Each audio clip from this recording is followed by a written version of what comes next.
probably know what anthropology means. Anthropology is the study of man. And tonight, we're going to talk about what is called biblical anthropology, which is the study of man's moral and religious nature.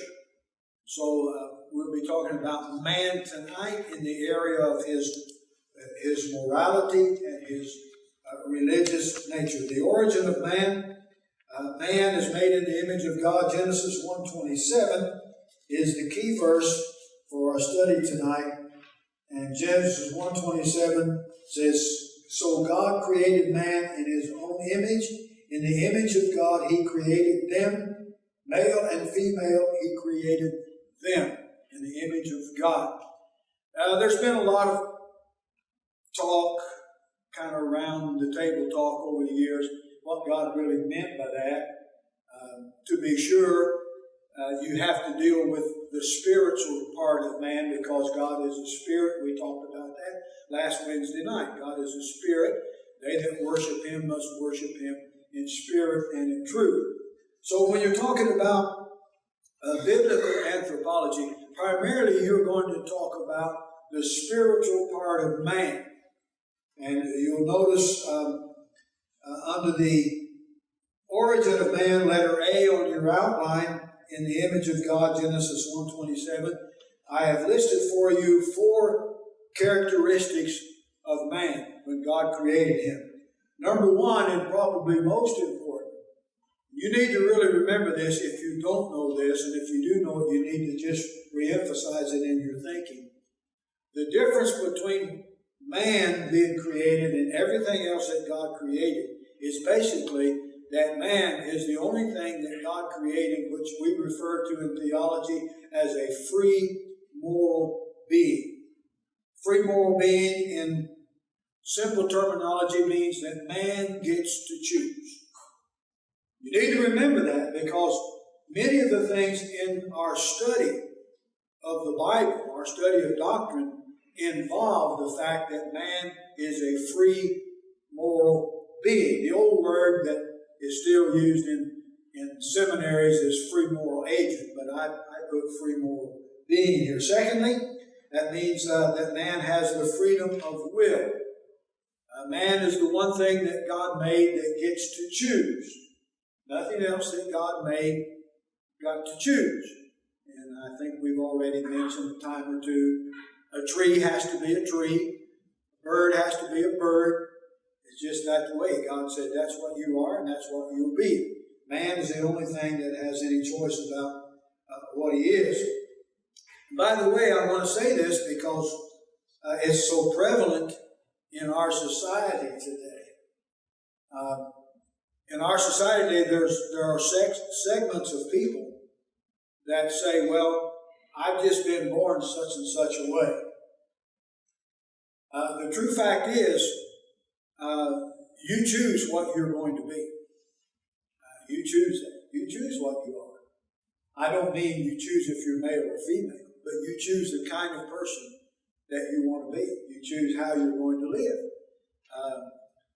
You choose who you're going to like, who you're going to love. So the idea that's come forth in the last 25 or 30 years in our society, especially when it comes to gay and lesbians, I'll just say it like it is, I'm just plain spoken. They say, well, God made me this way. The true fact is that God made you one way, and you choose what you do with that and what you want to be. There's no other way to get around that, biblically speaking. If God made you a man, you are a man. If God made you a woman, you are a woman. Now, if you want to change that, or if you want to say I'm something different, you can certainly do that because you're a free moral being, but don't blame God. God made you what you are. Number 3, thank God for this, He made us to be intelligent beings. That means we have the ability to think. Other things that God created do not have an ability to do any thinking. They just are what they are. And 4th, we already mentioned this, we are spiritual beings. Man is a spiritual being. I know you don't like to hear this. I've said this in preaching. I've had a couple of old ladies get mad at me when I said this. But your pet does not have a spiritual being. So don't plan on seeing Rocky or Susie or Meow or anything. Don't plan on seeing them in heaven. Huh? Aaron said, "Reason, that's his dog." Just don't plan on it, because heaven is for spiritual things, for spiritual people. And I know somebody's going to want to stone me after church, but it's just a fact. So let's move on from that before anybody says why. And if my dog can't go, I'm not going, and da-da-da. Okay, number 2, we are a compound being. The word that's used by definition is dichotomous, which means 2 parts. So man is body and soul. And Genesis 2:7, it says that God made man from the dust of the ground, which means the body. And then God breathed into his nostrils the breath of life, and man became a living soul. In preaching, we say it this way: God made a man out of dirt, and it was nothing but dirt in the form of a body. It was nothing but just dirt, until God breathed his breath into man's nostrils. That's the first time there was ever mouth-to-mouth resuscitation. And actually it was mouth to nose. God breathed into man and his breath, and man became a living soul. Can't you see how dramatic that was? Here's just a big lump of clay, and God has made it with arms and legs and head and all that, but it's nothing but just dirt laying there. And then this great God of the universe, the one whom we serve, God took his own breath and breathed into man's nostrils, and that dirt came alive. Man became a living soul. If you ever hear the Hebrew word nephesh, that's what it says in the Old Testament Hebrew language. Man became living nephesh, which means a soul. That's what we really are. That's why you hear this nearly at all funerals. I've said it 600 or 700 times now at funerals myself. We return this body back to the dust from which it came, but the soul wings its flight back to the Creator. And that actually is true. That's the way that it does. And so we have, our songwriters over the years have written great songs. I'm on my way to that fair land where the soul of man never dies. The part that you have that never dies is the soul. And it is the soul that will come to a glorified body. That's in another lesson. At the end of time, and that glorified body with your soul in it will spend eternity in heaven or in hell. So the mortal body was lost. You know, God, and I'm not reading all these scriptures because I'm depending on you to do some of this work yourself, because our time is limited and I can't spend 2 or 3 weeks on one outline because I have so many of them I want to give you. You need to read some in the lines. But the mortal body in Genesis 2:7, man became a living soul. Adam and Eve lost that for us in the garden. Actually, man was supposed to live forever in the garden. That's the way it was supposed to be. Man, I get upset when I think how Adam and Eve messed us up. Because we were supposed to live forever in the garden. And we were not even supposed to have to work. We we're supposed to have to work. And everything that we needed was just going to be there for our taking, the things to eat, the things to drink.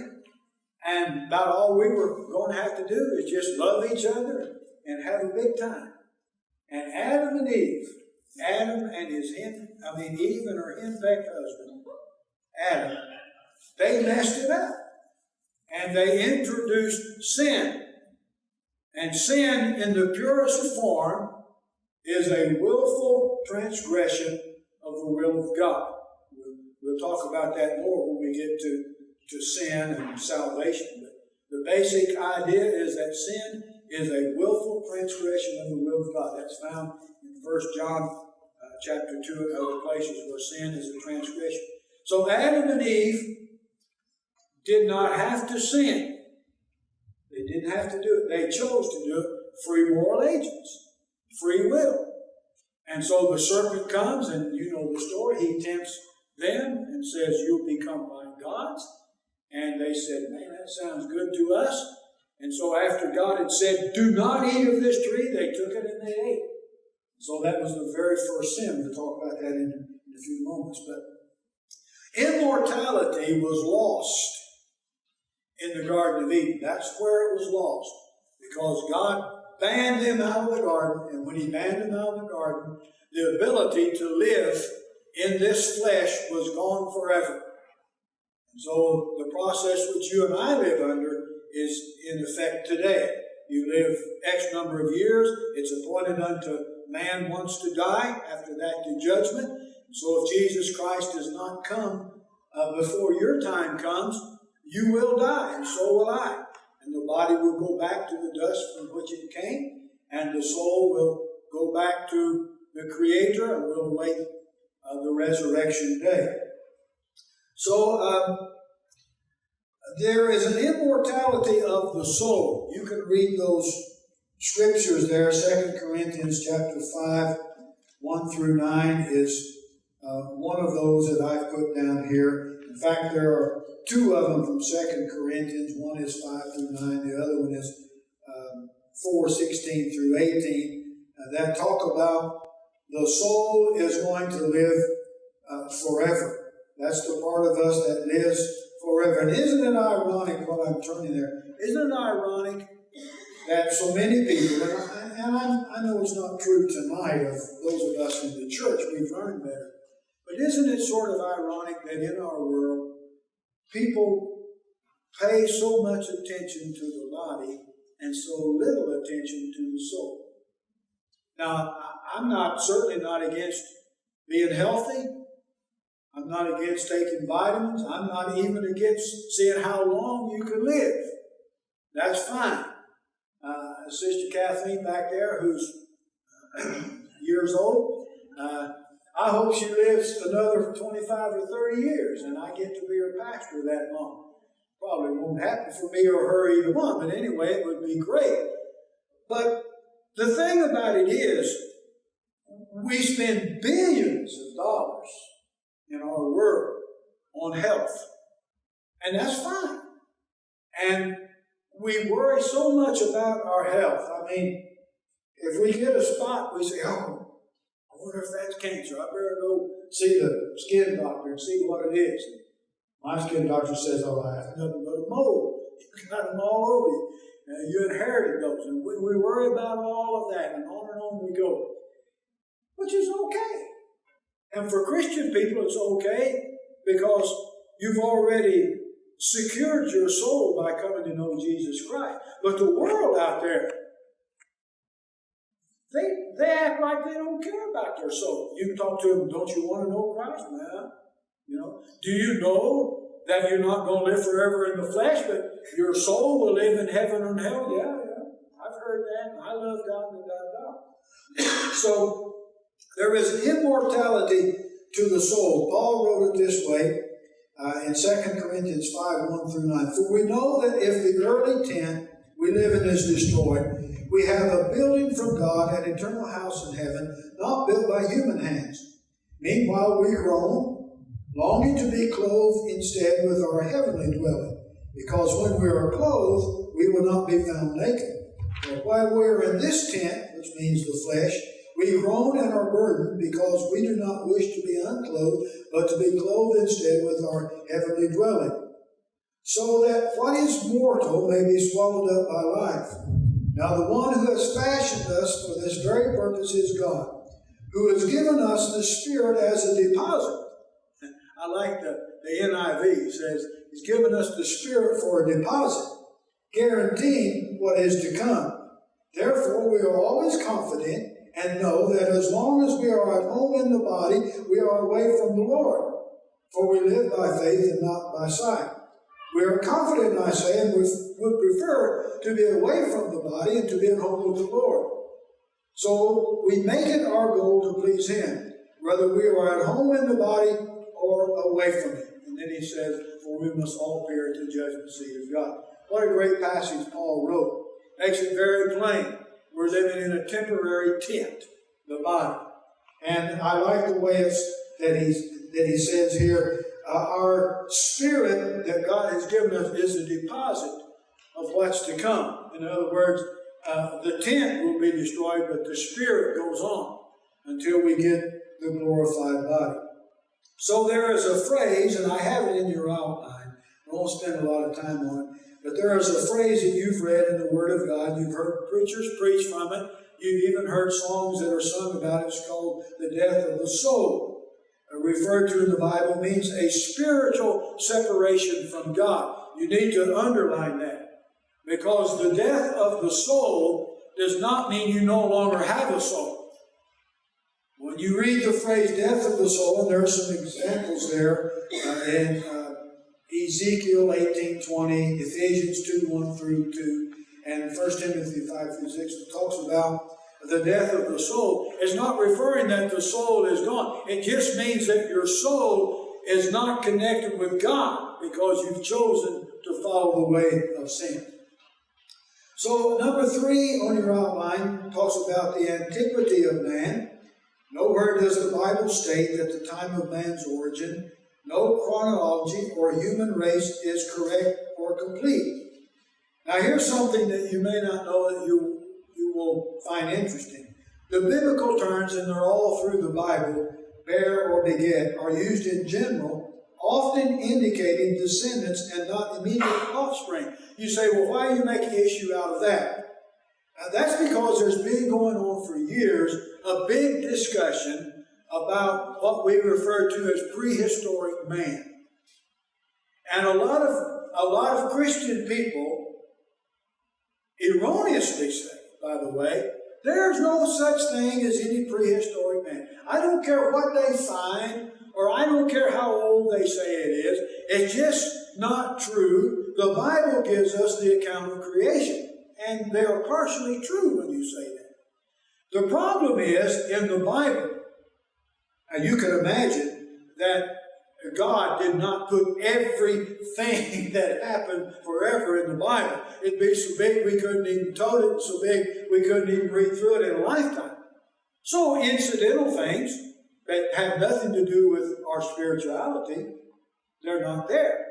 So you find, if you trace the antiquity of man, you will find many places where there are many, many years that are left out.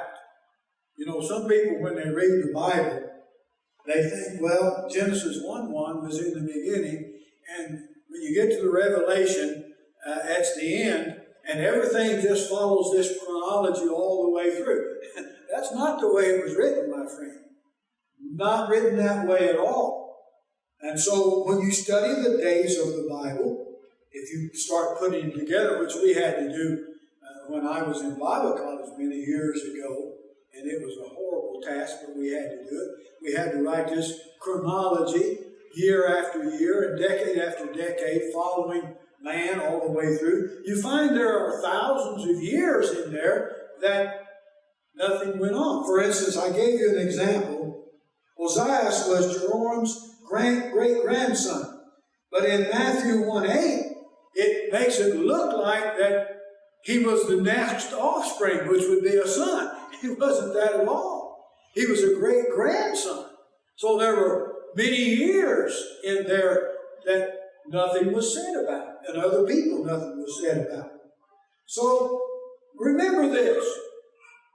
The Bible allows for those missing links in chronology in order to allow science to fill in.